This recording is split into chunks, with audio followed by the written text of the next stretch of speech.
School board members, this evening you will be voting to decide the fate of CCPA. Over the past month, you've heard testimonials from parents and scholars. You have read editorials in the State Journal Register and Illinois Times strongly supporting CCPA. Some of you have received petitions, emails, and phone calls from concerned community members voicing their opposition to the closure of CCPA. However, in spite of this widespread support, 4 of you have already stated publicly that at tonight's board meeting you will once again vote to close CCPA. Mrs. Funderburg, yesterday you told News Channel 20 that closing CCPA was a decision that had to be made for a long-term fiscal health survival of the district.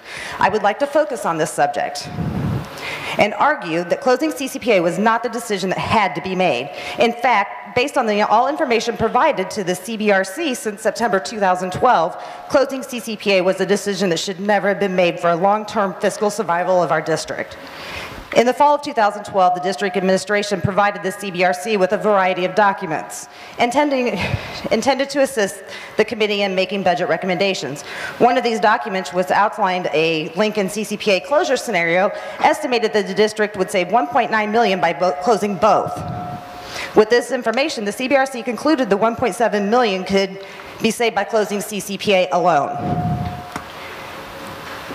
By looking at this conclusion, one might assume that Lincoln must be one of the least expensive, most cost-effective schools in our district. Actually, it's not. I have come to find out Lincoln is one of the most expensive schools, cost per student, in Springfield.